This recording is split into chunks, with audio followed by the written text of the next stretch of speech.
Most people think being liked is about looks, money, or natural charisma.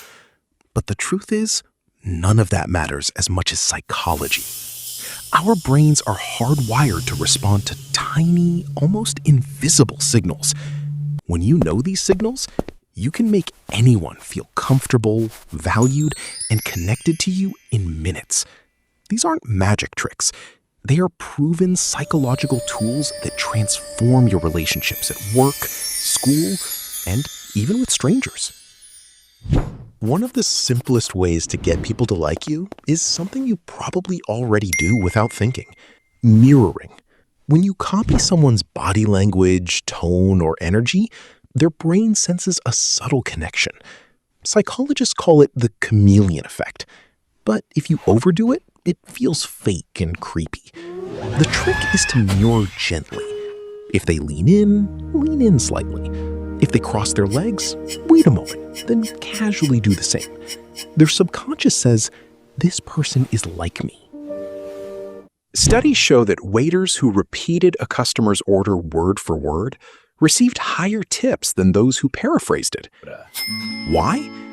The customer felt truly understood. Try this in conversation. When someone says, "I've had a stressful week," don't jump into your own story. Mirror them by saying, "It sounds like it's been a tough week. What happened?" This subtle echo opens them up completely. Everyone's favorite topic is themselves. It's biology. Talking about yourself activates the brain's reward centers, just like food or money. To make people like you, shine the spotlight on them. Ask genuine follow-up questions. If someone says, Great. "I love hiking," don't just say, "Great." Ask, "What's your favorite trail?" The trick is balance. Share a tiny detail about yourself, then throw it back. For example, "I tried hiking last year and almost passed out halfway." How do you keep your energy up on those long trails? Think about the last time someone remembered your name after meeting you. Felt good, right? Hearing your own name activates more areas of the brain than almost any other sound. The trick is to use it naturally. Not too much or it feels forced. Start right after they introduce themselves. "Nice to meet you, Jordan." Drop it in logically during the chat and say it one last time when saying goodbye. It makes them feel valued. Great and it talking helps with you, you Jordan. remember it. Take care. Most people think listening means staying quiet until it's their turn to speak.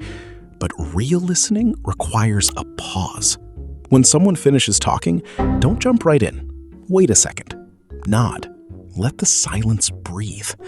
That pause tells their brain that you actually care about what they said.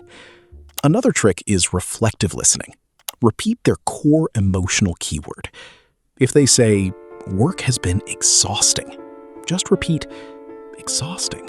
It invites them to go deeper and instantly builds deep trust. Most people try to impress by showing strength, but psychology says the opposite works better.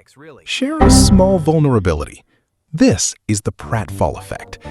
Admitting a small, relatable flaw, like "I always forget names, so I have to write them down," makes you human. Finally, master the shifting smile. Don't fake smile the whole time. Instead, smile warmly when greeting, when they share something meaningful, and when saying goodbye. Don't try all 6 tricks at once. Pick just one this week. Practice it and watch what happens. If this video helped you, hit like and subscribe for more practical psychology tips. See you in the next one.